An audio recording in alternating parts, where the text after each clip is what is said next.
The boy's screams split the December night like breaking glass.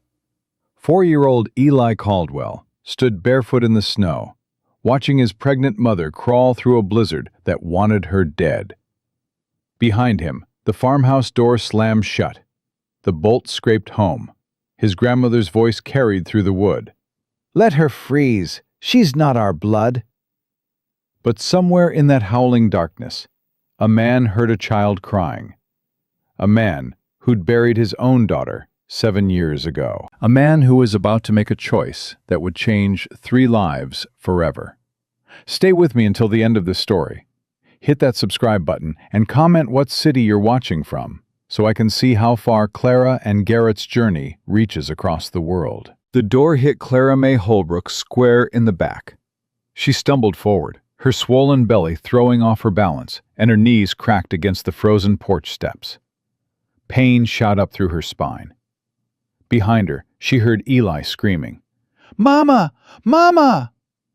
Clara twisted around, reaching for her son, but Warren Caldwell already had the boy by the collar of his nightshirt. Eli's bare feet kicked against the doorframe as he fought to get free. "Let him go!" Clara's voice came out raw, desperate. "Please, he's just a child." "He's Caldwell property." Warren's grip tightened on Eli's collar. "Same as whatever's in your belly. You want to leave? Fine. But the children stay." "No!" Clara dragged herself up, clutching the porch railing. A contraction seized her then, vicious and sudden, and she doubled over with a gasp. When it passed, she was shaking. "No, you can't. They're mine." Margaret Caldwell appeared in the doorway, her thin face sharp in the lamplight. At 58, her mother-in-law looked carved from the same stone as the mountains. Cold, immovable, merciless. "Yours?" Margaret's voice could have frozen running water. "You have nothing, girl. Henry's dead. His property belongs to this family. That includes any children he sired." "Henry was my husband. I have rights." "You have what I say you have." Margaret nodded to her son.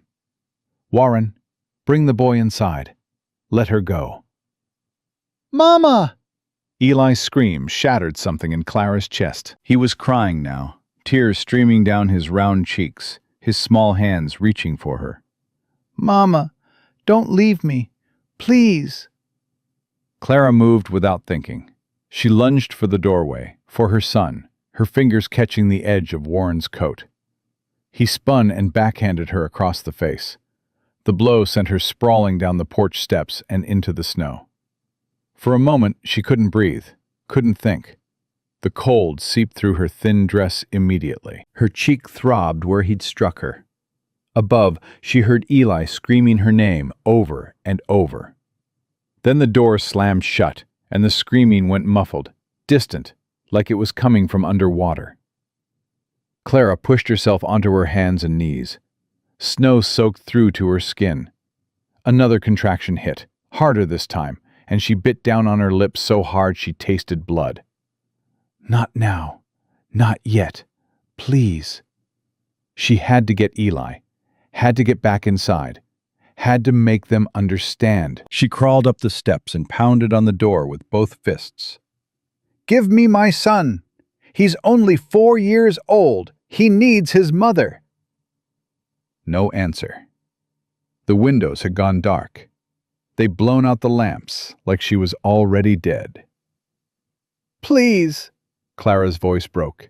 "Please, I'll do anything. I'll sign whatever papers you want. Just let me have my children, please." The wind answered her. It howled across the Colorado prairie, driving snow sideways, stealing the warmth from her body 1 degree at a time. Clara's fingers were already going numb. Her bare feet had lost feeling. They'd taken her shoes, her coat, everything but the dress on her back and the baby in her belly. And they'd taken Eli. Another contraction ripped through her, and Clara screamed. The sound disappeared into the storm like it had never existed. She slumped against the door, sobbing. her forehead pressed to the cold wood. Inside, she could hear Eli crying, could hear Margaret's sharp voice telling him to be quiet, could hear Warren's heavier footsteps pacing. They were right there, 10 feet away, and she couldn't reach them. Clara didn't know how long she stayed there, pounding and pleading and slowly freezing. The contractions came faster, closer together. Her body was opening, whether she wanted it to or not. The baby was coming, and there was nothing she could do to stop it. Finally, when her hands were too numb to make fists anymore, she pushed herself away from the door. She had to find help, had to find someone who would listen, who would make the Caldwells give back her son. The nearest neighbor was 3 miles away. The town was 5. In this storm, in her condition, she'd never make it. But staying here meant dying on their doorstep, and then Eli would have no one. Clara stumbled down the steps and into the white void beyond. The world had become a featureless nightmare of wind and snow. She couldn't see more than a few feet in any direction. The road should have been somewhere to her left, but every landmark had been erased. She was alone in the center of nothing, her body betraying her with every step. She thought about Eli's face as they dragged him away, thought about the terror in his eyes. That little boy had already lost his father 4 months ago. Now he thought he was losing his mother, too. "I'm coming back," Clara whispered to herself, to him, to the storm. "I swear to God, I'm coming back for you." But her legs weren't listening to her promises. They buckled, and she went down hard, landing on her side in a drift that came up to her chest. The cold wrapped around her like a living thing, squeezing, stealing, taking everything she had left. A contraction hit, the worst one yet. Clara screamed into the snow, her whole body convulsing. Something shifted inside her, the baby dropping lower, and she knew with horrible certainty that she was out of time. She tried to stand. Couldn't. Tried to crawl. Made it maybe 10 feet before her strength gave out completely. This was it then. She was going to die out here, 100 yards from the house where her son was crying for her. Her baby would die with her, never taking its first breath. And Eli would grow up with the Caldwells, believing his mother had abandoned him. No. The thought burned through the cold like a brand. No. She wasn't going to let them win. Wasn't going to give Margaret the satisfaction of finding her frozen body in the morning. Clara forced her eyes open, forced herself to look for something, anything that could help. Through the swirling white, she spotted a dark shape, a tree, massive and solid, its trunk wide enough to block some of the wind. She crawled toward it, inch by inch, her fingers clawing into snow that felt like broken glass. The contractions were coming one on top of another now, barely a pause between them. Her body was doing what bodies did, regardless of weather or circumstance or the fact that she was dying. She reached the tree and collapsed against it, pulling her knees up as much as her belly would allow. The bark was rough against her back, but it was something solid, something real in a world that had gone soft and white and deadly. "Help!" Her voice came out barely above a whisper. "Please, someone, help me." The wind swallowed her words. No one was coming. No one could even hear her. Clara closed her eyes and wrapped her arms around her belly, feeling the baby move inside her. Still alive, still fighting, just like her. "I'm sorry," she whispered to her unborn child. "I'm so sorry. I tried. I really tried." The cold had stopped hurting. That was a bad sign. She knew enough to know that. When you stopped feeling cold, you were close to the end. Your body was shutting down, conserving heat for the vital organs, letting the extremities go. She thought about Eli again, about his laugh, his endless questions, the way he curled into her side at night and whispered secrets about the bugs he'd found. She thought about the baby she'd never hold, never name, never watch grow up. She thought about Henry, her dead husband, and felt nothing but exhaustion. He hadn't been cruel exactly, just absent, more interested in his family's money than in building something real with her. But he'd given her Eli, and for that she'd always be grateful. And now the Caldwells had taken even that. Another contraction seized her. Clara screamed, the sound ripping out of her throat before she could stop it, long and raw and desperate. It echoed off the tree, off nothing, disappearing into the white. She screamed again because she couldn't hold it in, because the pain was too big and the cold was too deep, and she was dying and she knew it. She screamed because it was all she had left. 3 miles away, Garrett James Dawson pulled his horse to a stop. He'd heard something. He was sure of it. A sound that didn't belong to the storm, that cut through the wind like a knife through cloth. His horse, a big gray gelding named Smoke, tossed his head and snorted. The animal was tired, half frozen, ready to be home. They'd been out since morning, checking on the cattle in the north pastures, making sure the herd had shelter from the blizzard. Smart work, necessary work, but it had taken too long, and now they were both paying for it. "Easy," Garrett said, patting the horse's neck. "Just hold on." He listened, straining to hear past the howl of the wind. There, again, faint and broken, but unmistakable. A scream. Human. Female. Garrett turned Smoke toward the sound without hesitation. His mind was already calculating distances, possibilities, explanations. No one should be out in this. No one could survive out in this for long. But someone was, and they were in trouble. "Come on, boy, let's go." Smoke didn't want to leave the trail. The horse balked, ears pinned back. But Garrett pressed with his heels, and the animal obeyed, plunging into deeper snow. They were heading away from home now, away from the warm barn and the hot fire. But that didn't matter. What mattered was the voice in the storm. Garrett pushed Smoke harder than he should have, harder than was safe. The snow came up to the horse's chest in places, threatening to trap them. The wind tried to push them back, to turn them around. But Garrett had lived in these mountains for 39 years. He knew how to fight weather. The screams came again, closer now. He was on the right track. Then he saw the tree, a massive cottonwood rising out of the white, and the shape huddled at its base. Garrett was off his horse before it fully stopped. His boots sank deep into the drift, but he waded through, his eyes fixed on the figure against the tree. Small, curled in on itself, not moving. He dropped to his knees beside her, and his breath caught. A woman, young, mid-20s maybe, soaked through and shaking so hard it looked like seizures. Her lips had gone blue, her skin pale as the snow around her. Her eyes were closed, her breathing shallow and rapid. And her belly. God above, her belly was huge, round and tight under a thin dress that clung to her like a second skin.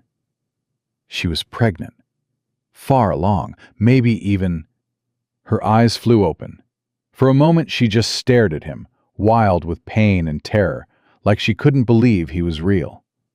Then her whole body went rigid. Her back arched off the tree. A scream tore from her throat, raw and primal, and Garrett's blood went cold. Labor. She was in labor. Right here, right now, in the middle of a blizzard that wanted them both dead. His mind went blank for half a second. Pure shock. Then training kicked in. 20 years of birthing calves and foals, of handling emergencies alone in the mountains. Hesitation killed. Action saved. He stripped off his coat and wrapped it around her shoulders. "Ma'am, can you hear me?" She tried to speak, but only a broken sound came out. Her hands clutched at his shirt like she was drowning. My name's Garrett Dawson. I'm going to help you, understand? I'm going to get you out of this. My son. Her voice was barely a whisper. They took my son. What? Eli. They have Eli. Please, you have to. Another contraction hit her, cutting off whatever she'd been trying to say. She screamed again, her grip on his shirt tightening until he thought the fabric might tear. Garrett made a decision. Questions could wait. Survival couldn't. He slid his arms under her knees and back and lifted her in one smooth motion. She was light, too light for a woman this far along. She'd been starving. Whoever had done this to her, they'd been killing her long before the storm. "I've got you," he said, his voice rough and loud against the wind. "Stay with me. I've got you." She didn't respond, maybe couldn't, but she curled into his chest like a child seeking warmth, and something in Garrett's chest cracked open. 7 years ago, he'd held his daughter like this. Lily had been 3 years old, burning up with fever, and he'd carried her through the night while Sarah tried to cool her down with wet cloths. It hadn't been enough. Nothing had been enough. He'd buried them both that spring, his wife and his little girl. And he'd sworn he'd never let himself care about anything that much again. But this woman was dying in his arms, and her baby was coming. And somewhere out there a boy named Eli was waiting for his mother to come back. Garrett couldn't save his own family, but maybe, just maybe, he could save hers. He laid the woman across his saddle and grabbed the reins, keeping one hand on her back to steady her. "The cabin," he told Smoke. "The old trapper's cabin. You know the way." The horse did know. Smoke had carried Garrett through these mountains in every kind of weather. The animal turned north without prompting, picking a path through the drifts. The woman moaned with every step, her contractions coming faster and faster. Garrett talked to her the whole way. Nonsense mostly, just sounds to keep her anchored. "Almost there. You're doing good. Just hold on. Just a little longer." He found the cabin more by instinct than sight. The small structure appeared out of the white like a miracle, and Garrett kicked the door open without slowing down.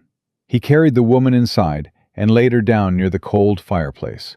The cabin was dark and freezing, wind whistling through gaps in the logs. But it was shelter. It was something. Garrett moved fast. Fire first. He had flint and steel in his saddlebags.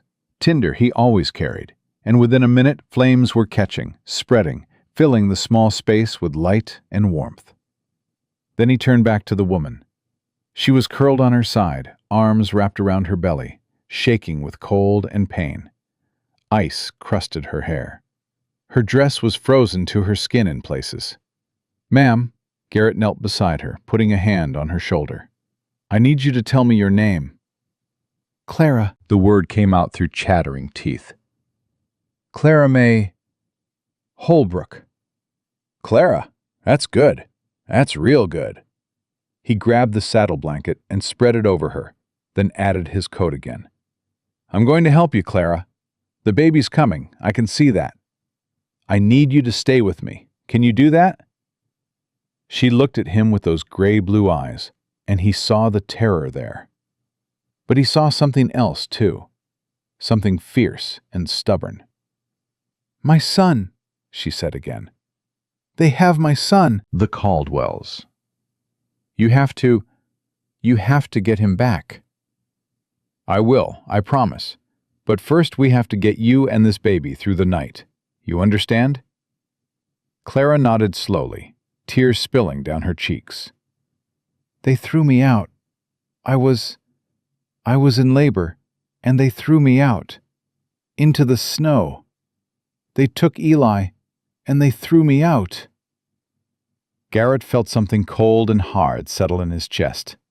Something that had nothing to do with the weather. Who are the Caldwells? "My husband's family." Henry died 4 months ago. His mother, she said I wasn't really his wife. Said the children belonged to them. Said I was... Clara broke off as another contraction hit her. When it passed, she was gasping. They took my shoes, my coat, everything. And they took Eli. He's only 4. He must be so scared. Garrett's hands had stopped shaking. A different kind of cold had taken over. The kind that didn't freeze you. The kind that burned. Listen to me, Clara. His voice was steady as stone. I'm going to deliver this baby. Then I'm going to get you somewhere safe. And then we're going to get your boy back. You have my word. Why? The question came out broken, desperate. Why would you help me? You don't know me. Because it's right. Because no one deserves what they did to you. Garrett met her eyes, and for a moment the cabin fell away. The storm fell away. There was just the two of them, two strangers bound together by chance and cruelty. Because I heard you screaming, and I couldn't ride away. Clara's face crumpled. For a moment, she looked like she might shatter completely. Then she took a breath, and her jaw set, and that fierce thing in her eyes blazed brighter. Then let's do this, she said. Let's bring this baby into the world. The next hours were the longest of Garrett's life. He'd birthed calves in blizzards, pulled foals when mares were too weak to push. He'd seen life come into the world in barns and fields, and once in the back of a wagon on a mountain pass. But this was different. This was a woman, not an animal. And her screams cut through him in ways he hadn't felt in 7 years. He did what he could. Melted snow for water. Tore his spare shirt into strips for bandages. Talked her through the contractions, holding her hands when she needed something to grip. Giving her space when she needed to push. Clara fought like she was at war. Every contraction she faced head-on. She screamed when she had to, bit down on her lip when she didn't, and never once asked to give up. "You're strong," Garrett told her as dawn approached. "Strongest woman I've ever seen." "Not strong," Clara's voice was raw from screaming. "Just stubborn." Same thing. The baby came as the first gray light filtered through the cabin walls. One final push, one final scream, and then a small, slippery body slid into Garrett's waiting hands. A girl, tiny and perfect, with a shock of dark hair and a face scrunched up in displeasure at the cold. For one horrible moment, the baby didn't move, didn't cry. Garrett's heart stopped. Not again. Please, God, not again. Then the baby gasped. Her tiny chest expanded, and she let out a thin, warbling cry that filled the cabin with life. Garrett laughed, a short, breathless sound that was half relief, half disbelief. He wiped the baby clean with what was left of his shirt, wrapped her tight, and placed her in Clara's arms. Clara looked down at her daughter, tears streaming down her face, her whole body shaking with exhaustion. "She's alive," she whispered. "She's really alive." "She's alive, and so are you." Clara looked up at him then, and something passed between them. Not love, not yet, but something like recognition. Like two people seeing each other clearly for the first time. "Thank you," she said. I don't know how to." "You don't have to." Garrett stood, suddenly aware of how close he'd been to her. He busied himself with the fire, feeding it more wood. "Rest now. We'll figure out the rest when the storm breaks." Clara nodded, her attention already returning to the baby. She whispered to her daughter, words too soft for Garrett to hear, and the tenderness in her voice made something ache in his chest.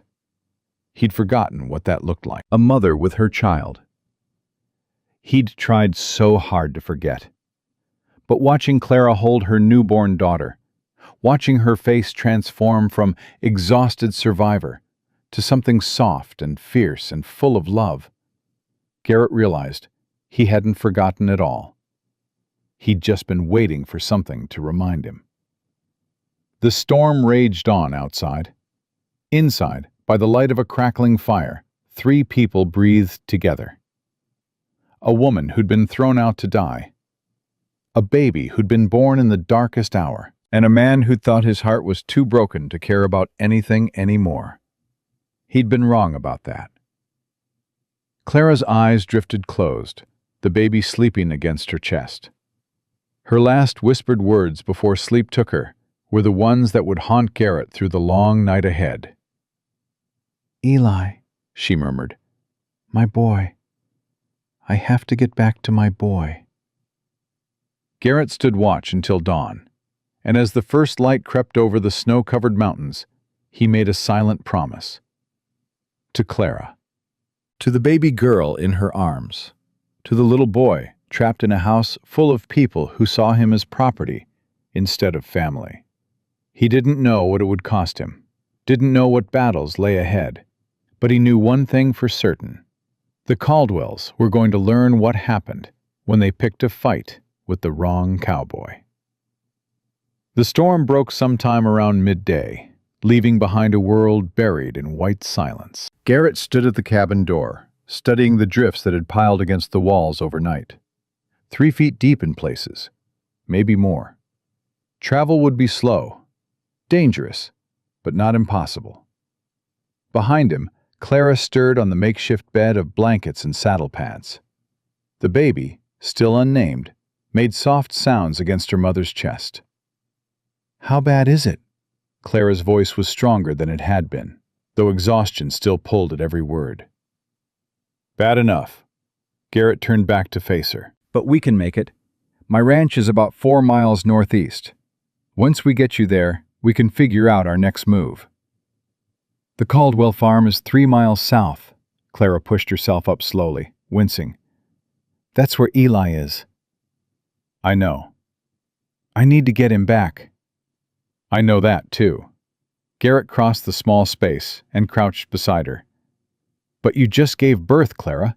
You're in no condition to fight anybody for anything. We get you safe first, then we deal with the Caldwells." Clara's jaw tightened. He could see the war happening behind her eyes. Every instinct telling her to go to her son. Every ounce of sense telling her she'd never make it in her current state. "He's probably terrified," she whispered. "He watched them drag me out. He watched Warren hit me. He's 4 years old, and he thinks I abandoned him." "He won't think that for long." "How can you promise that? You don't know the Caldwells. You don't know what they're capable of." Garrett was quiet for a moment. When he spoke, his voice was low and hard. "I know what kind of people throw a pregnant woman into a blizzard. I know what kind of people take a child from his mother. And I know that kind of evil doesn't win. Not if good folks stand against it." Clara studied his face, searching for something. Doubt, maybe, or deception. Whatever she was looking for, she didn't seem to find it. "Why are you doing this?" she asked. "The truth. Not because it's right. People don't risk their lives for strangers just because something is right." Garrett's chest tightened. He thought about Sarah, about Lily, about the graves on the hill behind his ranch house, covered in snow now, invisible beneath the white. 7 years ago, he said slowly, I lost my wife and daughter. Scarlet fever. They were sick for 3 days, and then they were gone. He paused, the words coming harder than he expected. I couldn't save them. Couldn't do a damn thing but watch them slip away. And I've spent every day since then wondering what the point of anything is. Clara's eyes softened. I'm sorry. Last night I heard you screaming, and something in me just moved. Before I could think about it, I was riding toward the sound instead of away from it. Garrett met her gaze directly. Maybe I couldn't save my family, but maybe I can save yours. Maybe that's the point I've been looking for. The baby stirred between them, letting out a small cry. Clara adjusted her hold, soothing the infant with practiced ease, even though this was only her second child. Motherhood lived in her bones. Her name is Rose, Clara said suddenly. After my grandmother. She was the strongest woman I ever knew. Survived a house fire when she was 12, raised 7 children on a dirt farm, and died at 83 with all her teeth. A ghost of a smile crossed her face. I want my daughter to have that kind of strength. Rose. Garrett tested the name. It's a good name. Rose Holbrook. Clara paused, then added quietly, for now. Garrett didn't ask what she meant by that. There would be time for questions later. Right now, they needed to move. He helped Clara stand, keeping a steadying hand on her arm. She was weak, shaky, but determination kept her upright. He'd seen that same look in wounded animals, the refusal to give up even when the body was failing. "Can you ride?" he asked. "I can do whatever I have to do." He believed her. Getting Clara onto Smoke's back was a slow process. Every movement cost her, though she never complained. Garrett wrapped his coat around her and the baby, creating a cocoon of warmth, then took the horse's reins and began leading them through the snow on foot. The going was brutal. Drifts came up to his thighs, and each step required effort. Behind him, Clara swayed with Smoke's movement, but stayed upright, her arms locked around Rose, her eyes fixed on some distant point. They didn't talk much. Words took energy neither of them could spare. But the silence wasn't uncomfortable. It was the silence of two people who understood that survival required focus. After 2 hours, Garrett's legs were burning and his lungs ached from the cold air. But the ranch was finally visible, rising out of the white landscape like a promise. The main house was a solid 2-story structure built from pine logs, with a wide porch and smoke rising from the chimney. Beside it stood a large barn, a smaller bunkhouse, and various outbuildings. All of it spoke of years of hard work and careful planning. "This is yours?" Clara's voice held a note of surprise. "Built most of it myself." Garrett kept his tone neutral. "My father started the place. I've been adding to it ever since." Before they reached the porch, the front door flew open. A woman in her 60s came charging out, gray hair escaping from its bun, her face a mixture of fury and relief. "Garrett James Dawson, you fool man! I've been worried sick since yesterday morning. The whole night I sat by that window, thinking you'd frozen to death on some godforsaken ridge. And now you just walk in like nothing happened, and who in the Lord's name is—" Opal Finch stopped mid-sentence as she took in the sight before her. Garrett, half frozen and exhausted. The woman on his horse, wrapped in his coat. And the tiny bundle in the woman's arms. "Sweet Jesus," Opal breathed. "Is that a baby?" "Born last night in the old trapper's cabin." Garrett helped Clara down from Smoke, catching her when her legs nearly buckled. "Opal, this is Clara Holbrook. Clara, this is Opal Finch. She runs this house and most of my life." Opal was already moving, her sharp eyes assessing Clara's condition with practiced efficiency. "She needs a bed, hot food, and about a week of sleep. Bring her inside. I'll get the guest room ready." Within minutes, Clara was settled in a warm bed with clean sheets and thick quilts. Rose had been examined and pronounced healthy, despite her dramatic entry into the world. Opal had produced hot broth and warm bread from somewhere, and now she stood over Clara like a guardian angel with a wooden spoon. "Eat. All of it. You've lost blood and you're half-starved, and I won't have you fading away under my roof." Clara ate mechanically, her eyes drifting to the window every few seconds. Garrett knew what she was thinking. Every minute that passed was another minute her son spent with the Caldwells. "Tell me everything," Opal said, settling into a chair beside the bed. "And I mean everything. I need to know what we're dealing with." So Clara told her story. The marriage to Henry Caldwell, a union born of necessity rather than love. His death 4 months ago, thrown from a horse and kicked in the head. The way his family had turned on her immediately after, claiming she'd never been legally married, that the children belonged to them. They kept me like a servant, Clara said, her voice flat. Made me cook and clean and tend the animals, while they decided what to do with me. Margaret, that's Henry's mother, she wanted me gone from the start. But Warren, the older son, he wanted to keep me around. Said I was useful. Useful how? Opal's voice had gone dangerous. Clara's jaw tightened. He never touched me, but he made it clear he wanted to. Said once the baby was born and I'd recovered, we'd have a different arrangement. Her hands curled into fists on the blanket. That's when I knew I had to leave. But I couldn't go without Eli, and they never let me near him without someone watching. So what happened last night?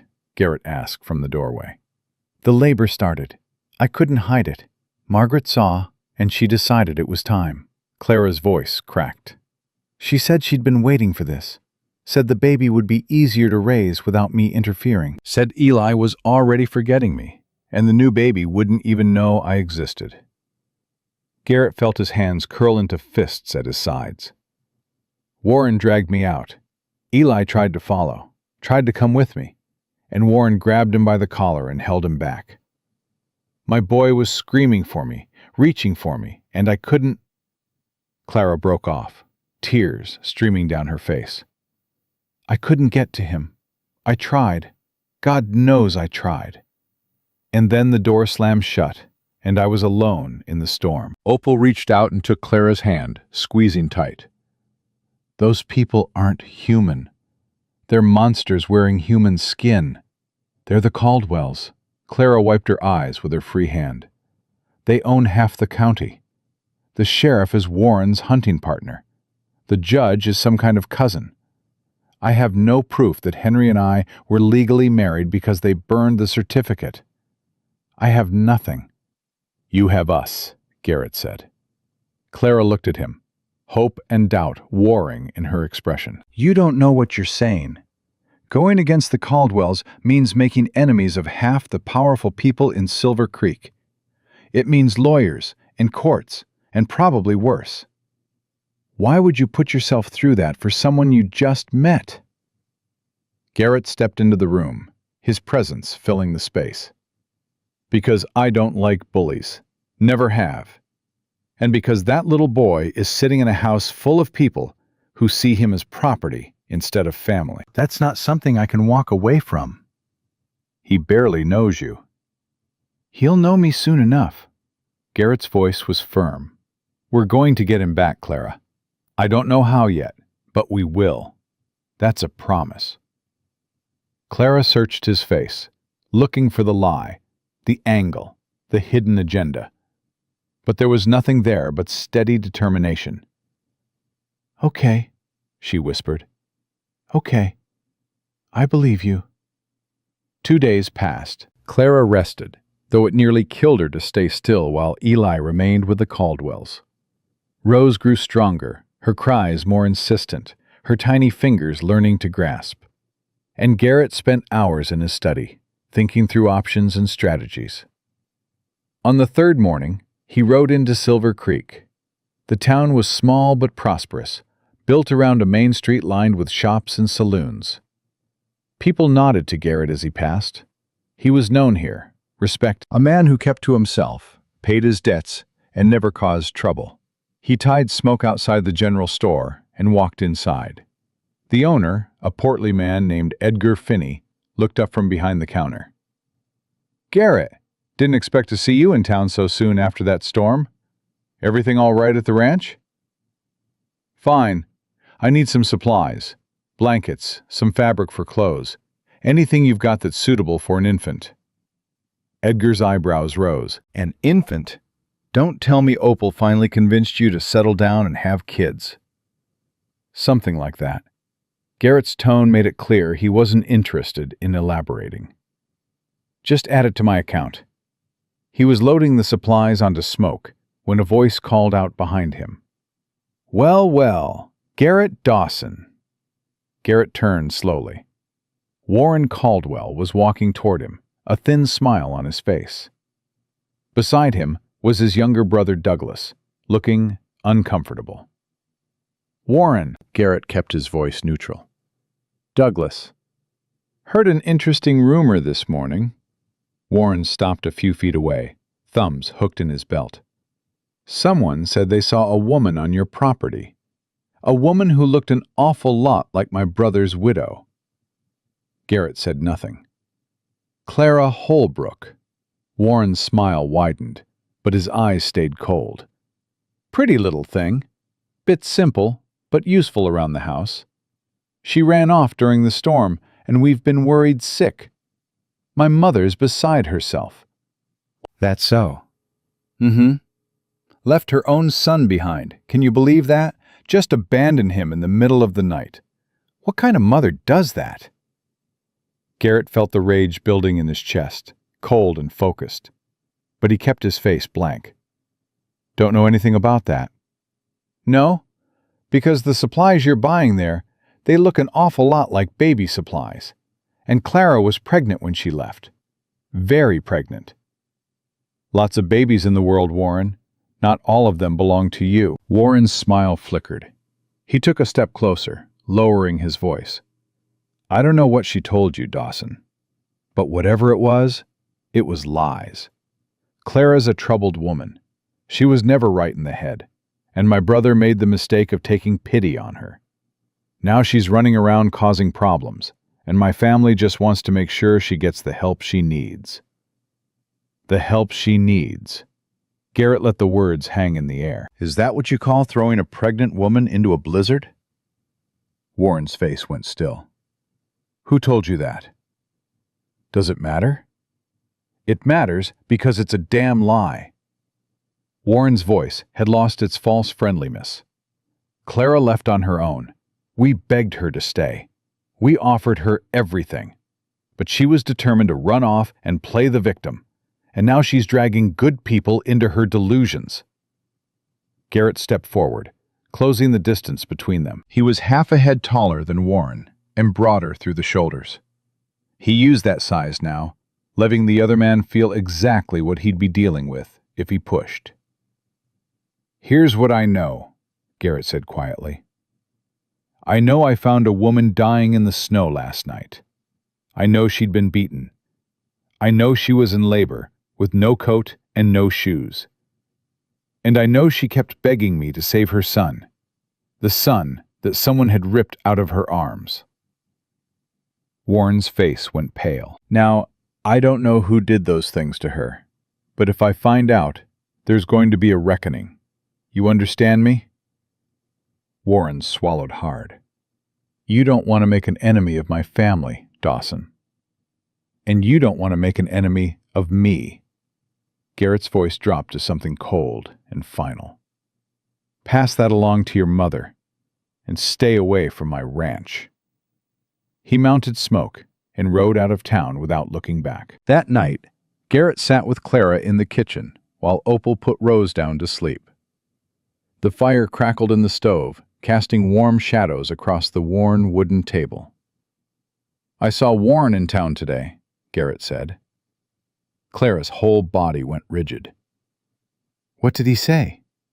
He said you left on your own, that you abandoned Eli, that you're troubled and need help. Garrett's jaw tightened. I told him I didn't believe a word of it. He's going to come here. They all will. Clara's voice trembled. They'll bring the sheriff, make up some story about me stealing property or being an unfit mother. They'll find a way to take Rose, too. Let them try. You don't understand. Clara leaned forward, desperate to make him see. Warren has connections. His mother has money. They can buy judges, buy witnesses, buy anything they need. I'm just a woman with no family and no proof. Who's going to believe me over them? Garrett was quiet for a moment, thinking. Then he said something that surprised even himself. What if you weren't just a woman with no family? Clara frowned. What do you mean? I mean, what if you had legal protection? What if you were part of a household with resources, with standing in the community? What if the Caldwells couldn't touch you without going through someone they couldn't buy or bully?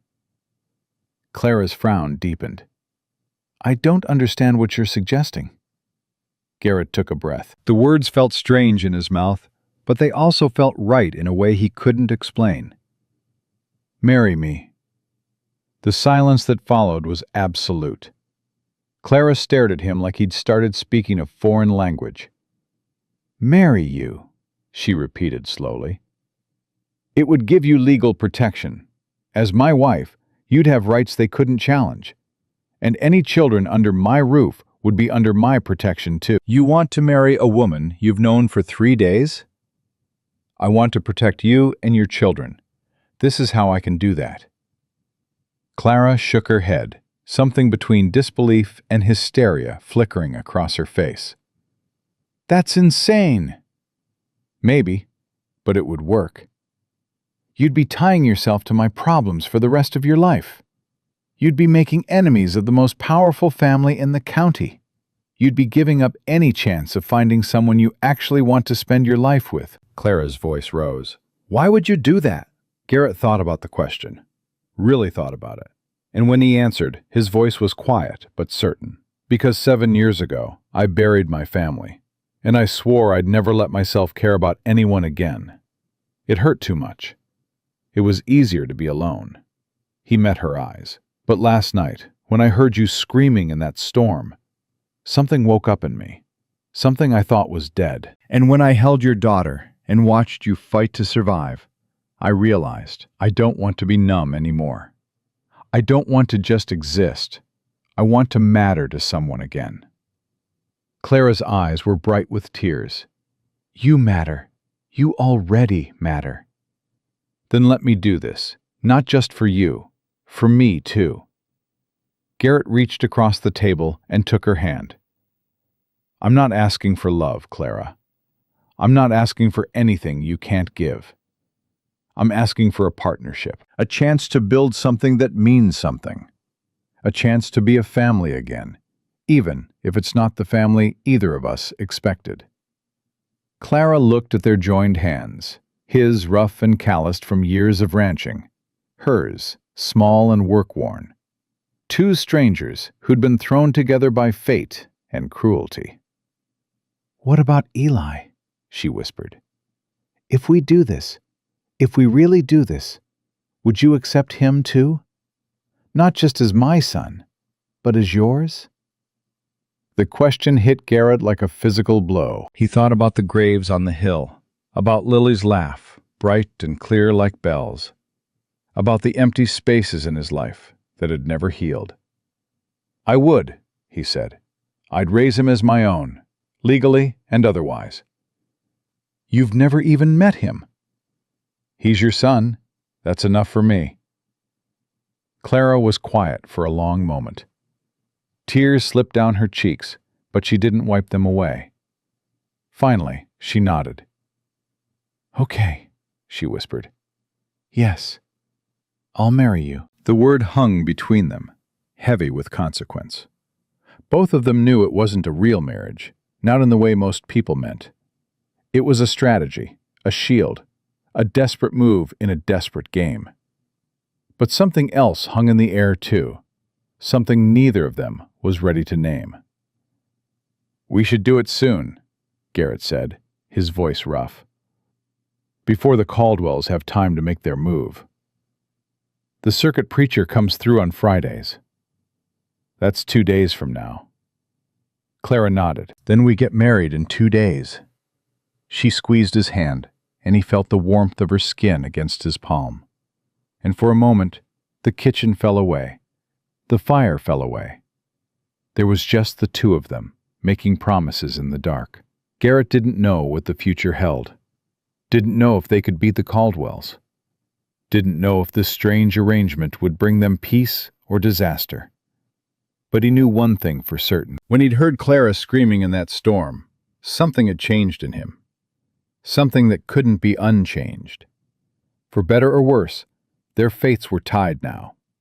And he was going to make damn sure it was for better. The preacher arrived on Friday morning, a thin man with kind eyes and a Bible worn soft from years of use.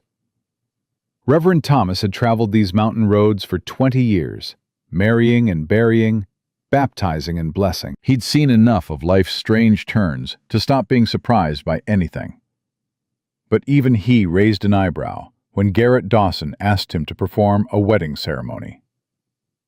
"You're sure about this?" the Reverend asked, glancing between Garrett and the pale young woman holding an infant in the parlor. "Marriage is a sacred covenant. It's not something to rush into."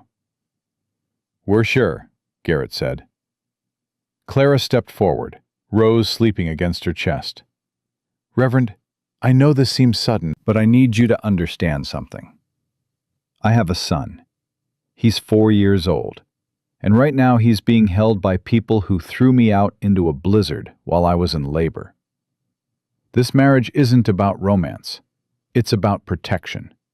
It's about giving me the legal standing to fight for my child." Reverend Thomas studied her face for a long moment. Whatever he saw there must have convinced him, because he nodded slowly. "I've heard rumors about the Caldwells," he said quietly, "about how they treat people they consider beneath them. If this marriage helps you get your boy back, then I'll perform it gladly." They stood in the parlor, with winter sunlight streaming through the windows. Opal served as witness, her eyes suspiciously bright as she watched from her chair by the fire.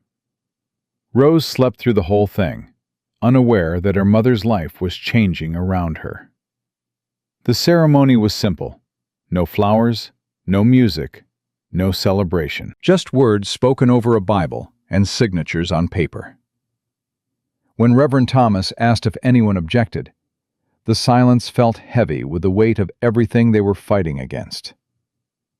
"Do you, Garrett James Dawson, take this woman to be your lawfully wedded wife?" "I do." "Do you, Clara May Holbrook, take this man to be your lawfully wedded husband?" Clara's voice was steady. "I do." "Then by the power vested in me by God and the territory of Colorado, I pronounce you husband and wife." There was an awkward pause, the moment when a groom would typically kiss his bride stretched out between them, uncertain and strange. Clara solved it by rising on her toes and pressing a brief kiss to Garrett's cheek. It was gratitude more than romance, acknowledgement more than affection.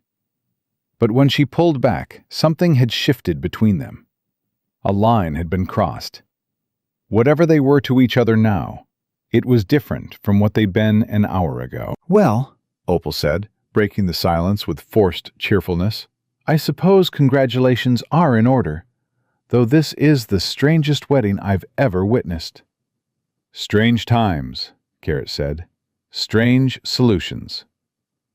After the Reverend left, with the promise to file the certificate in town, Garrett sat down with Clara to plan their next move.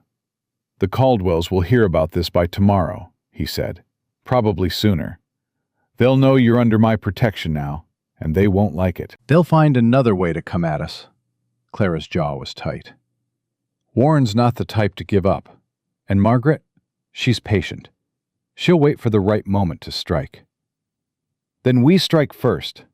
Clara looked up sharply. "What do you mean?" "I mean, we go get Eli, today, before they have time to prepare." "Just walk up and take him? They'll never let him go." "They might, if we bring enough leverage." Garrett leaned forward. "I spent yesterday talking to some people in town. Quiet conversations with folks who don't like the Caldwells, but have been too scared to say anything. Turns out, Margaret's not as beloved as she thinks. There are debts the family hasn't paid. Workers they've cheated. Women they've mistreated." Clara's eyes widened. "You think we can use that?"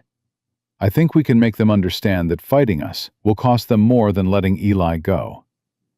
Garrett's voice hardened.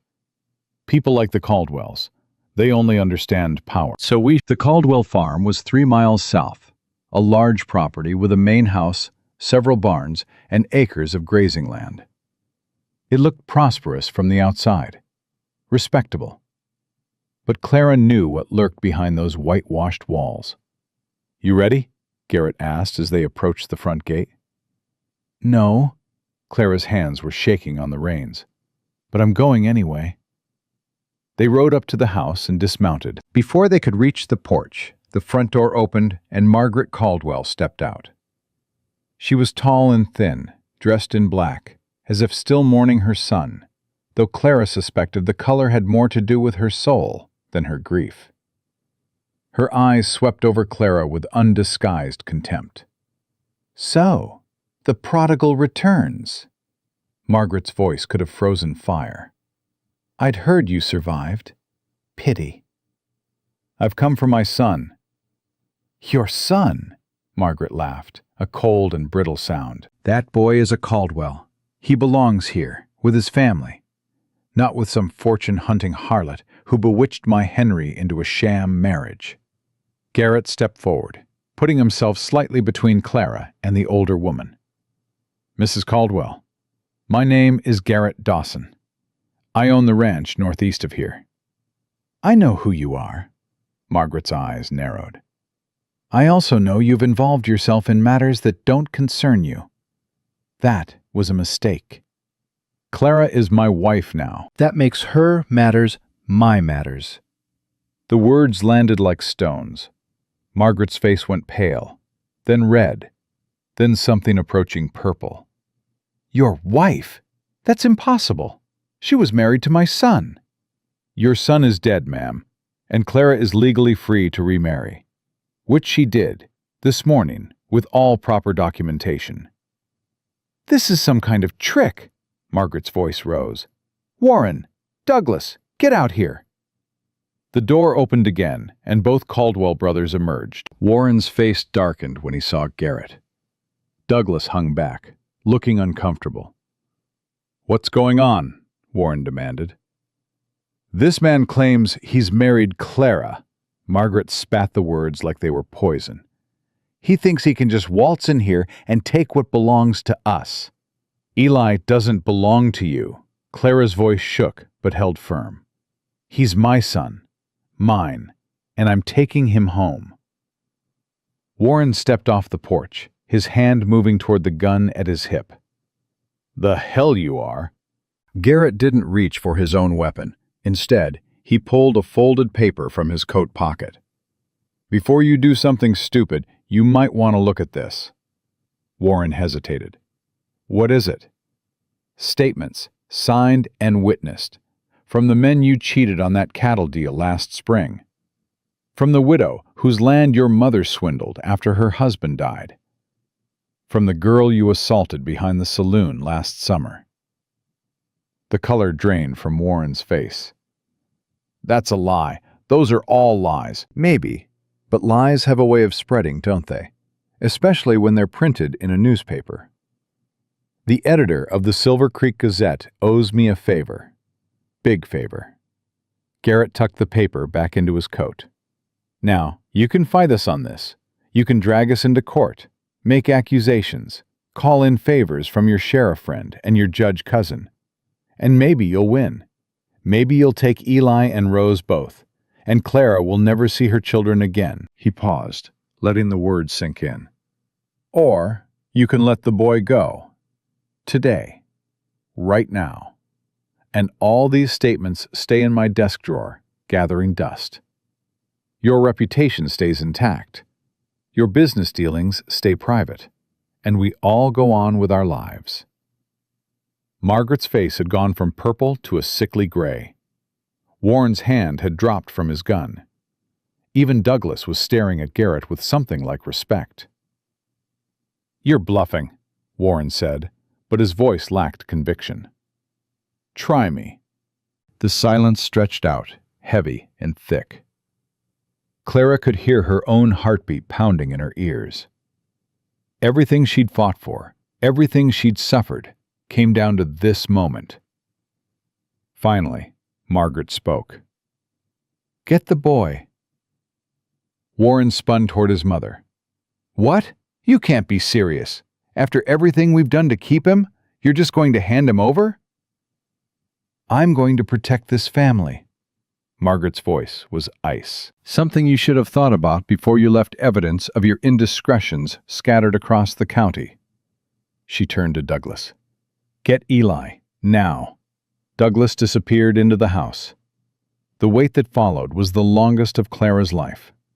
She stood rigid in the yard, afraid to move, afraid to breathe, afraid that any small thing might shatter this fragile victory. Then the door opened again. Eli stood on the threshold, small and pale, his dark hair mussed and his clothes wrinkled. He looked thinner than he had a week ago, older. His eyes were red-rimmed, like he'd been crying for days. He saw Clara and froze. "Mama?" The word came out broken, disbelieving, like he'd given up hoping and couldn't quite accept that hope had come back. Eli, Clara's voice cracked. baby, I'm here. I came back for you. "Mama!" He flew off the porch and across the yard, his small legs churning through the snow. Clara dropped to her knees and caught him as he slammed into her, his arms wrapping around her neck so tight she could barely breathe. I knew you'd come back. Eli was sobbing into her shoulder. They said you left me. They said you didn't want me anymore. But I knew you'd come. "I will always come for you." Clara held him like she'd never let go. "Always, always, always. Do you understand me? Nothing in this world will ever keep me from you." Garrett watched them, his throat tight. He thought about Lily, about the last time he'd held his daughter, about all the years of emptiness that had followed. This was why he'd gotten involved. This moment, right here. A mother and son reunited after being torn apart. Some things were worth any risk. After a long moment, Clara stood, lifting Eli onto her hip. The boy was almost too big to carry, but she held him anyway, unwilling to let go. "We're leaving now," she said to the Caldwell. "And we're not coming back." Margaret's face was stone. "This isn't over." "Yes, it is."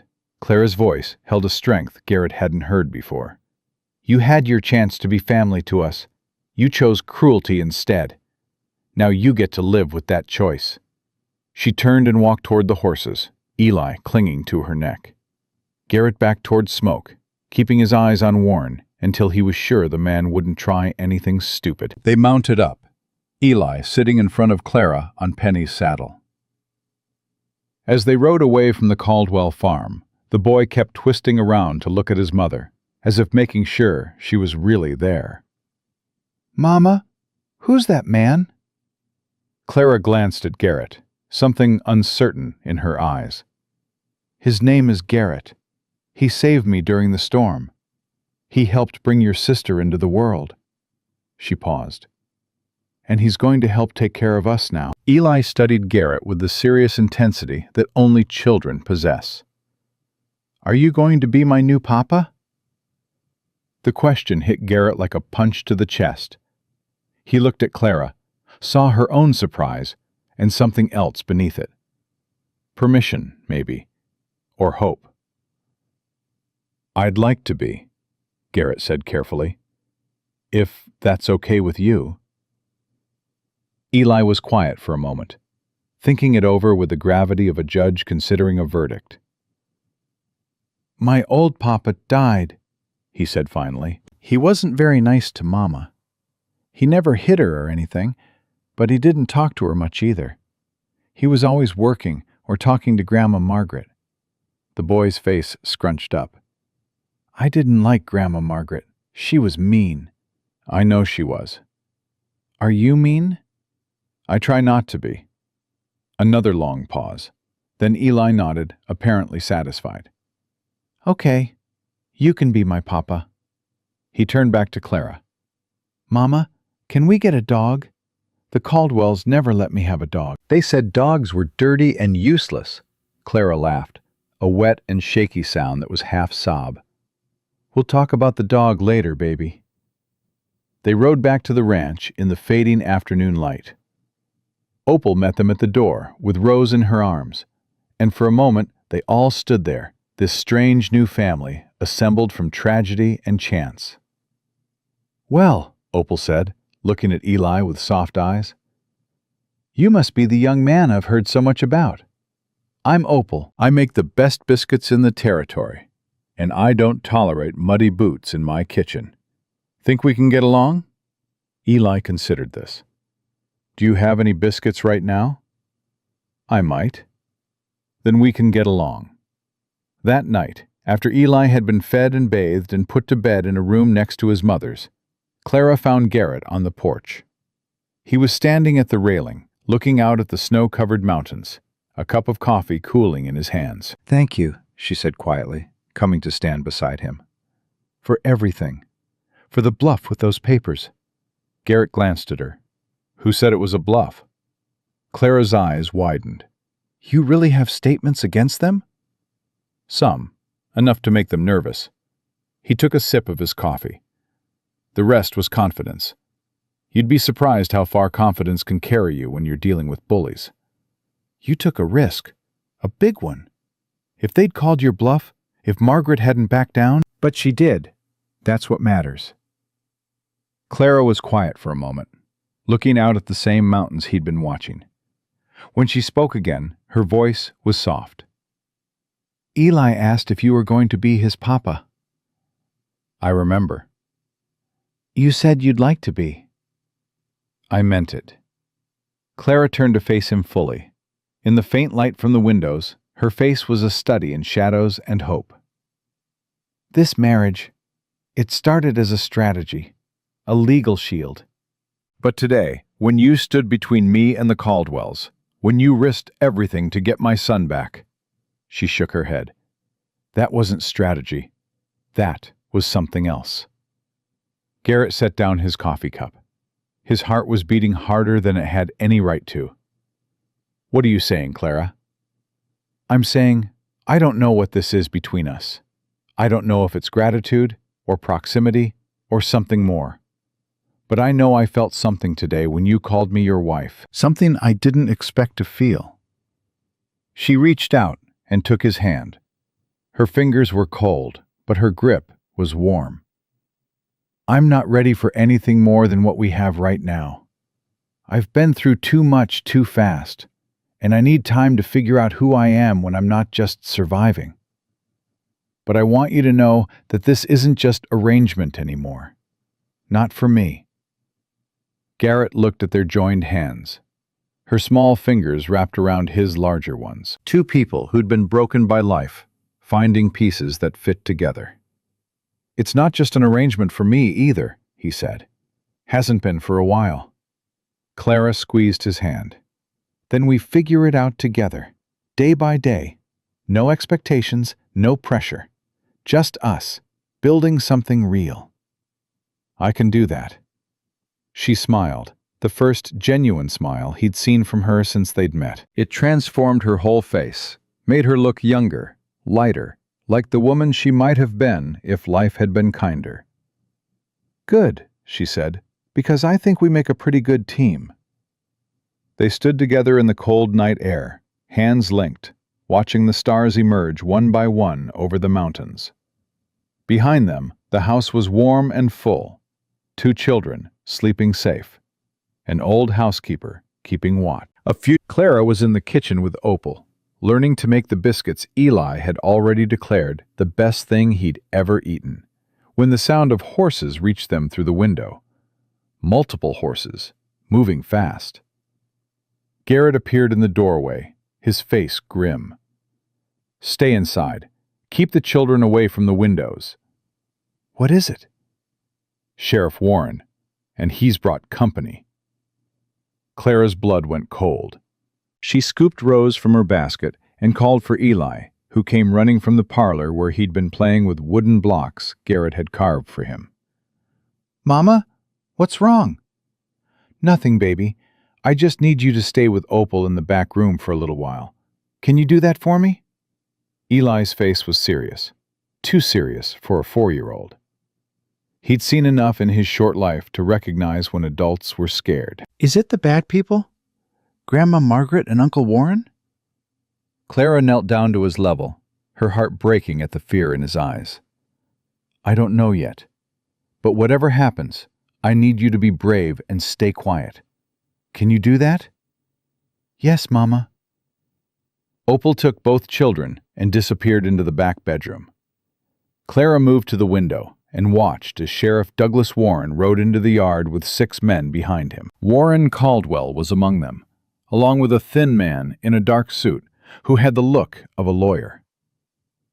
Garrett walked out to meet them, positioning himself between the riders and the house. His rifle was in his hands, not raised, but present.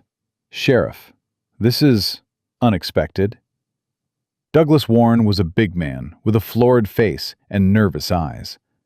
He'd been sheriff for 8 years, mostly by staying out of the Caldwell's way and looking the other direction when their dealings turned ugly. But today, he looked like a man who'd rather be anywhere else.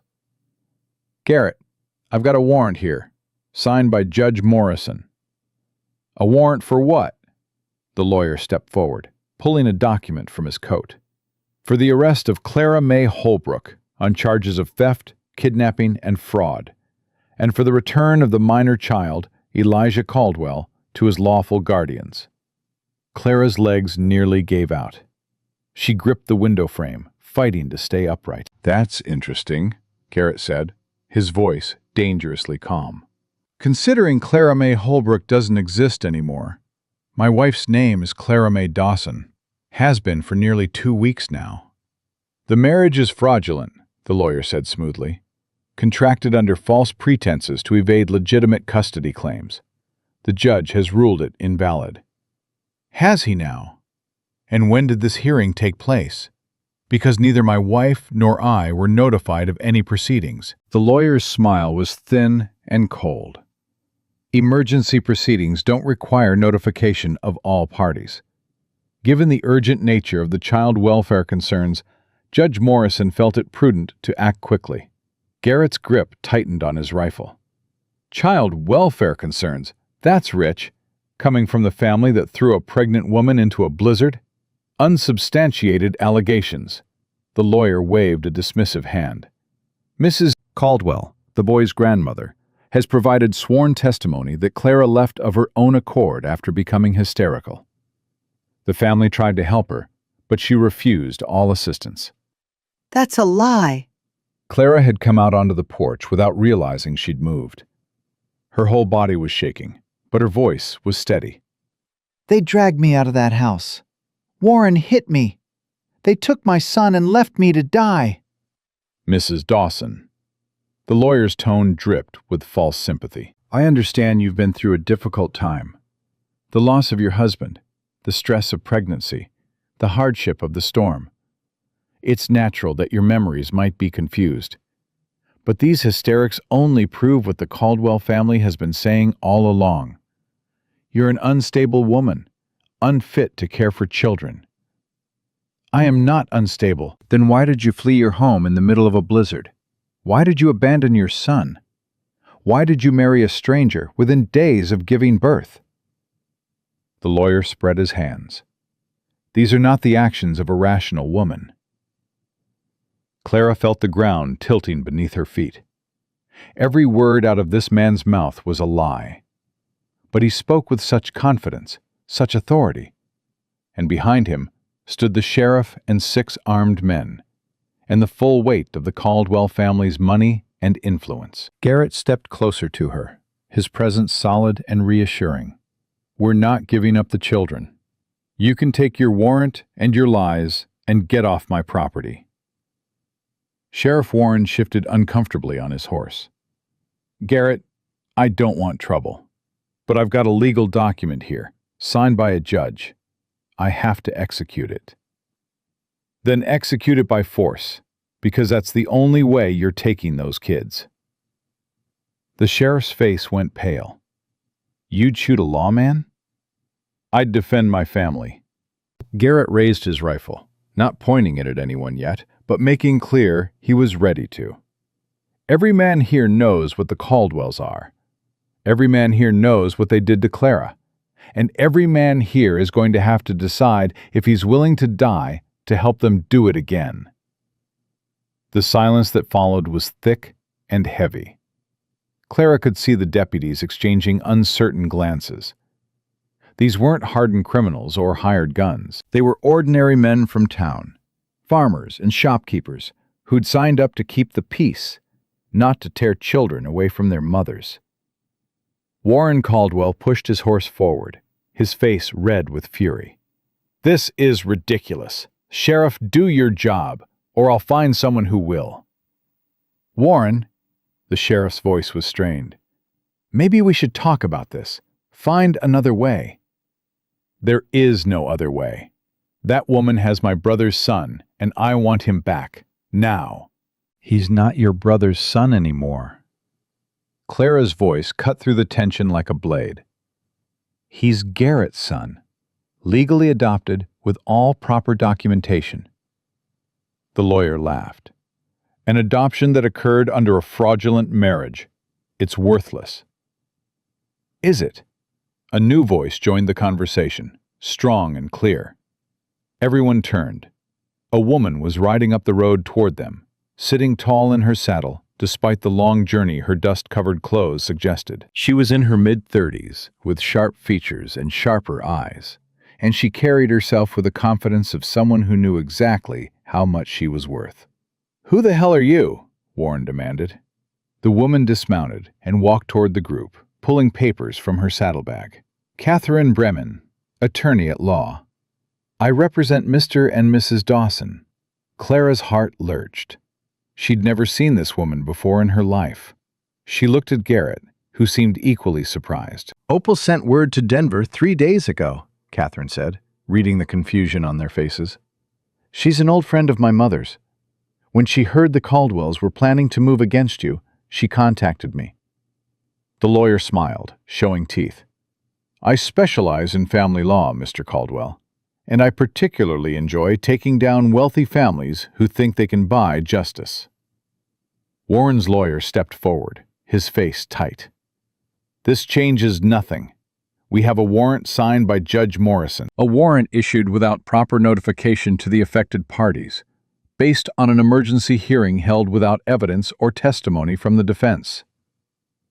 Catherine's voice was crisp and professional. "I'll have it invalidated within the week. And then I'll file a countersuit for harassment, defamation, and attempted kidnapping." "You can't prove any of that." "Can't I?" Catherine pulled another paper from her bag. "This is a sworn statement from Dr. Samuel Whitaker, the physician who examined Mrs. Dawson after her rescue. It documents her injuries, including a bruise on her face consistent with being struck, frostbite on her extremities, consistent with prolonged exposure without proper clothing, and various other traumas consistent with being forcibly removed from a dwelling." She handed the paper to the sheriff, who read it with widening eyes.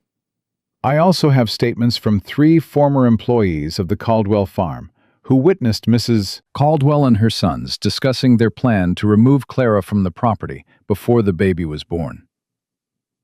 And I have correspondence between Warren Caldwell and Judge Morrison, suggesting a rather troubling relationship between the two." Warren's face had gone from red to white. "That's impossible. You couldn't have gathered all that in 3 days."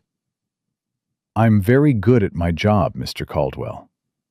Catherine's smile was cold. "And your family has made a lot of enemies over the years. People who were just waiting for someone to give them a chance to talk." The sheriff looked at the papers in his hand, then at Warren, then at Garrett. Something shifted in his expression. "Warren," he said slowly, "I think maybe we should hold off on this warrant. Let the courts sort it out proper." "What? No. You work for me, Douglas. I pay your salary. I own you." "Actually, the county pays my salary, and the county is full of voters who might not appreciate hearing that the Caldwells have been buying judges and forcing women and children out into blizzards." The sheriff folded the papers and tucked them into his coat. "I'm sorry, Warren, but I'm not going to be part of this." He turned his horse and rode back down the road. After a moment's hesitation, the deputies followed him, leaving Warren and his lawyer alone in the yard. Warren's hand moved toward his gun. "This isn't over. Touch that weapon, and it will be." Garrett's rifle was now pointed directly at Warren's chest. "I've put up with a lot from your family, Caldwell. But if you threaten my wife and children one more time, I will put you in the ground. And then I'll go find your mother and put her there too." The words hung in the air, cold and final. Warren's hand trembled over his holster. For a moment, Clara was sure he was going to draw anyway, that this was going to end in blood and death right here in the yard. Then the lawyer put a hand on Warren's arm. "Not here. Not like this. We'll find another way." Warren's face twisted with rage, but he let his hand fall. He looked at Clara with eyes full of hate. "You think you've won? You haven't won anything. My family built this county. We own half the land and most of the people on it. You're nothing. A penniless widow and a washed-up rancher playing house." He spat on the ground. "Enjoy it while it lasts, because I promise you, one way or another, I'm going to take everything you care about." He wheeled his horse around and rode off, the lawyer following close behind. The sound of hoofbeats faded into the distance, leaving silence in its wake. Clara's legs finally gave out. She sank onto the porch steps, her whole body shaking with the release of tension. Garrett set down his rifle and sat beside her, close enough that their shoulders touched. "It's okay," he said quietly. "They're gone." "For now." Clara's voice was barely a whisper. "But he meant what he said. He's not going to stop." Catherine Brennan approached them, her sharp eyes softening slightly. "He might mean it, but meaning and doing are two different things. The evidence I've gathered will hold up in any legitimate court. And once word gets out about what the Caldwells have been doing, their influence is going to evaporate pretty quickly." "How did you get all that so fast?" Garrett asked. "It's only been 3 days since Opal contacted you."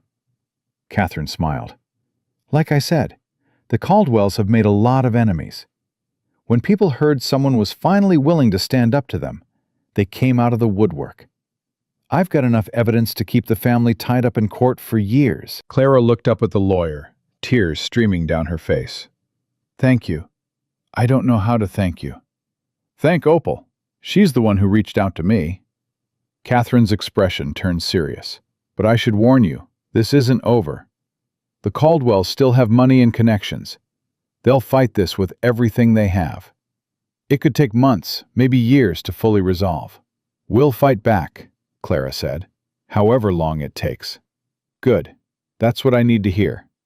Catherine looked between Clara and Garrett.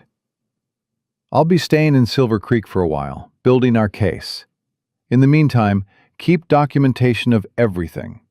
Every threat, every incident, every piece of evidence that supports your version of events."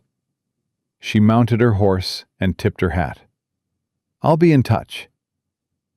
After she rode away, Clara and Garrett sat together on the porch, watching the sun set over the mountains. The crisis was over for now, but they both knew it was just a battle in a longer war. "Garrett." "Yeah?" Clara took his hand, interlacing her fingers with his. "When Warren was threatening us, when he was talking about taking everything we care about, I realized something." "What's that?" "I'm not just fighting for Eli and Rose anymore. I'm fighting for this. For us." She looked at him, her gray-blue eyes full of emotion. "Somewhere in the last 2 weeks, this stopped being an arrangement. You stopped being a stranger who saved my life. You became someone I can't imagine living without." Garrett's breath caught. "Clara." "I know it's fast. I know we said no pressure, no expectations. But I almost lost you today. We almost lost everything. And I don't want to waste any more time pretending I don't feel what I feel." She reached up and touched his face, her fingers gentle against his weathered skin. "I love you, Garrett. Not because you saved me, not because you protect my children, because of who you are. Because you heard a stranger screaming in a storm, and you rode toward the sound instead of away. Because you look at Eli like he's already your son. Because you make me feel safe for the first time in my life."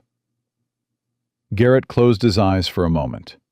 When he opened them, they were bright with emotion he'd been holding back for days, maybe weeks. "I've been scared to say it," he admitted. "After Sarah and Lily, I swore I'd never let myself feel this way again. It hurt too much to lose them. I couldn't survive losing someone else." "So you closed yourself off?" "I tried to. But then you came along, and you wouldn't let me stay closed." He laughed softly.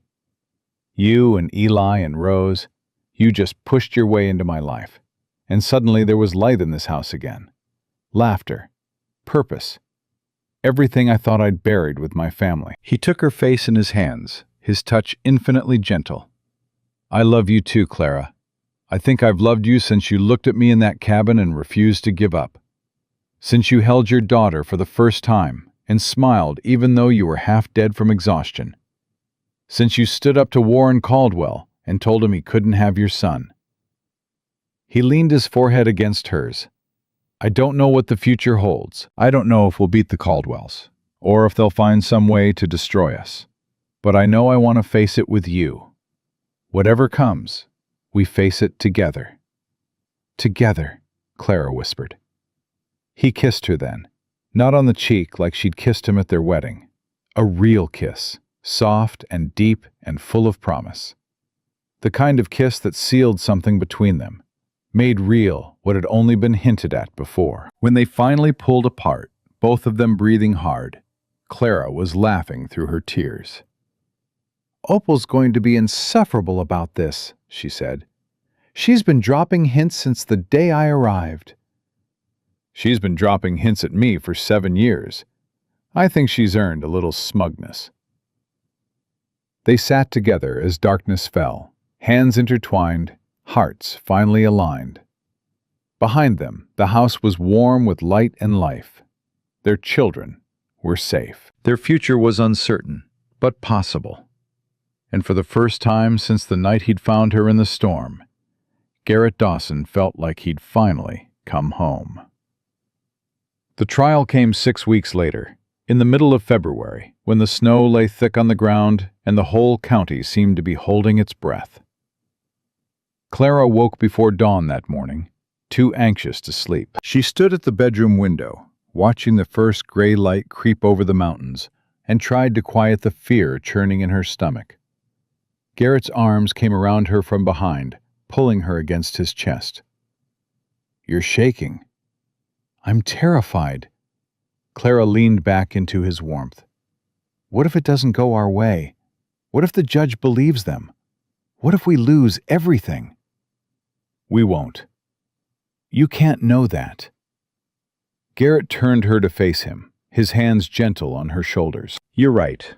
I can't know for certain. But I know Catherine has spent 6 weeks building the strongest case she's ever built. I know we have truth on our side. And I know that whatever happens in that courtroom today, we're going to walk out together." Clara searched his face, looking for doubt, for fear. She found only steady certainty. "How are you so calm?" "I'm not," he smiled slightly. "I'm terrified too. But I've learned something these past weeks. Fear doesn't go away just because you want it to. You just have to act anyway."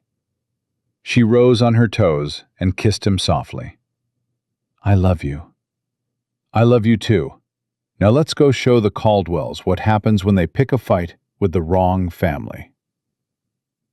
The courthouse in Silver Creek was packed. Word had spread throughout the county about the trial, and it seemed like half the population had come to watch. Clara spotted faces she recognized from town. Faces that had looked away when she'd passed on the street. Faces that had whispered behind her back. Now they were all watching, waiting to see which way the wind would blow. The Caldwells sat on the opposite side of the courtroom. Margaret, in her black dress, her face carved from stone. Warren beside her, his eyes burning with hatred every time they landed on Clara. Douglas at the end, looking like he wished he could be anywhere else. Judge Harrison presided. He was new to the territory, appointed just 3 months ago, with no connections to the Caldwell family. Catherine had fought hard to get the case moved to his jurisdiction, and it had paid off. "This court will come to order."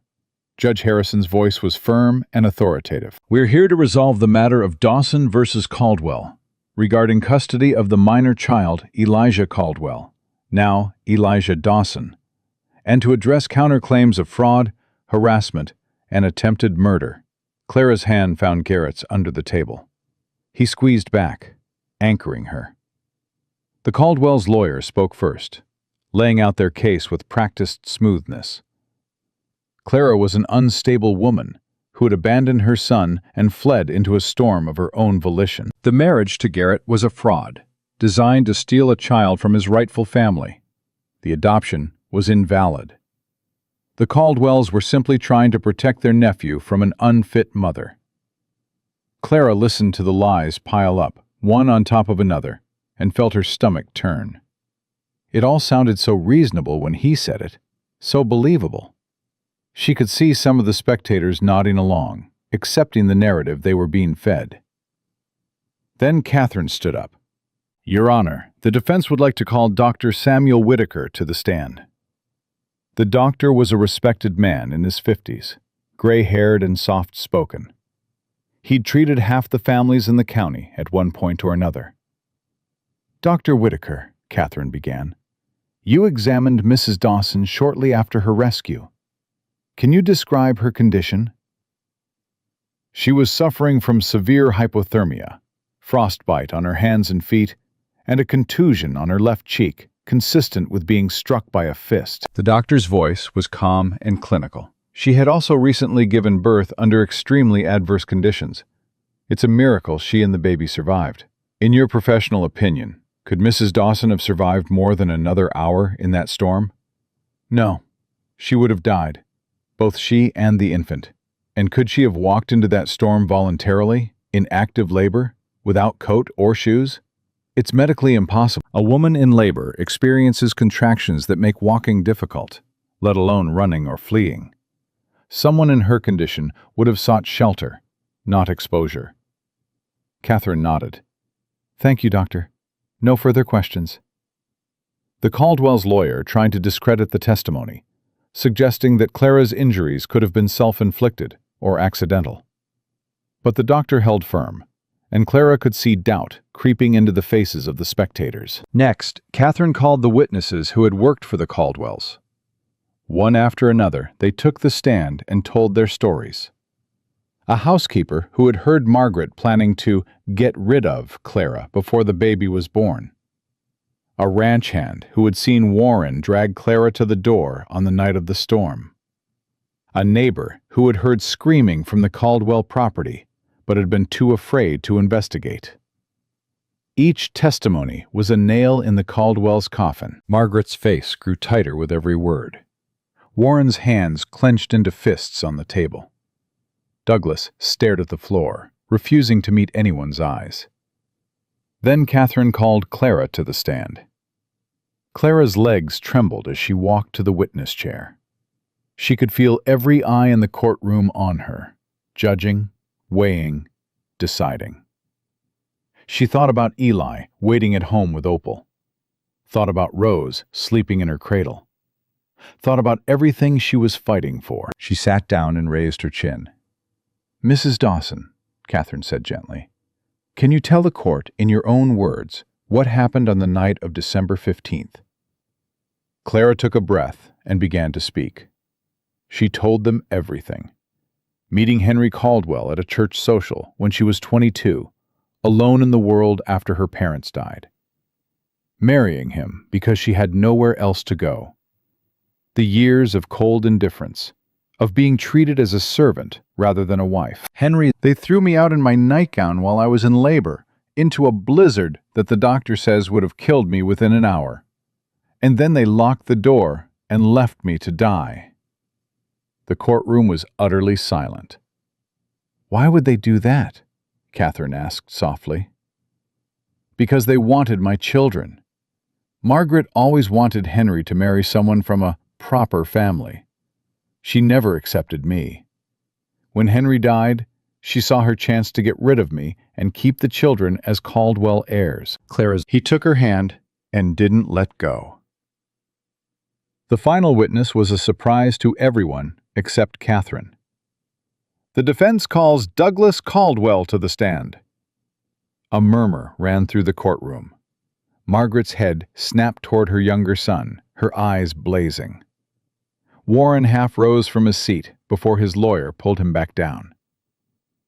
Douglas walked to the stand like a man going to his execution.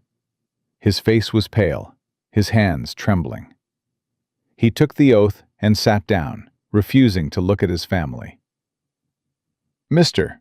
Caldwell," Catherine said, "you were present on the night Clara was removed from your family home. Is that correct?" "Yes." "Can you tell the court what you witnessed?" Douglas was silent for a long moment. Then he raised his head and looked directly at Clara. "Everything she said is true." The courtroom erupted. Judge Harrison banged his gavel, calling for order. Margaret was shouting something at her son, but bailiffs were already moving to restrain her. Warren's face had gone purple with rage. "Order! Order in this court!" When the chaos finally settled, Catherine continued. "Mr. Caldwell, please explain." Douglas's voice was barely above a whisper. "My mother planned it. She'd been planning it for weeks. She said Clara was a gold digger, that she'd trapped Henry into marriage, that the children belonged with real Caldwells. She said we'd send Clara away and raise the children ourselves. And on the night of the storm, Clara went into labor. Mother said it was perfect timing, that the storm would cover everything. Warren dragged Clara outside. I held Eli back." Douglas's voice broke. "The boy was screaming for his mother. He was only 4 years old, and he was screaming, and I just stood there and watched." Tears were running down his face now. "I've dreamed about it every night since. That little boy reaching for his mama while we pushed her out to die. I can't live with it anymore. I can't be part of this family if this is what we are." Catherine let the silence stretch out. Then she said simply, "No further questions." Judge Harrison called a recess to review the testimony. Clara sat in the hallway with Garrett, too exhausted to speak. She'd done everything she could, told her truth, presented her evidence. Now it was out of her hands. When they returned to the courtroom, the judge's face was grim. "I've reviewed all testimony and evidence presented in this case," he said, "and I find the following. First, the marriage between Clara May Holbrook and Garrett James Dawson is valid and legally binding. There is no evidence of fraud or coercion." Clara's heart jumped. Second, the adoption of Elijah Caldwell by Garrett Dawson is valid and legally binding. The child will remain in the custody of his mother and adoptive father. She grabbed Garrett's hand, squeezing so tight her knuckles went white. Third, I find substantial evidence that Margaret Caldwell and Warren Caldwell engaged in reckless endangerment, assault, and what can only be described as attempted murder when they forcibly removed a pregnant woman from their home during a deadly blizzard. Judge Harrison's voice hardened. "I am referring this matter to the territorial prosecutor for criminal charges. In the meantime, Margaret and Warren Caldwell are forbidden from approaching the Dawson family or their property. Any violation of this order will result in immediate arrest." He banged his gavel. "This court is adjourned."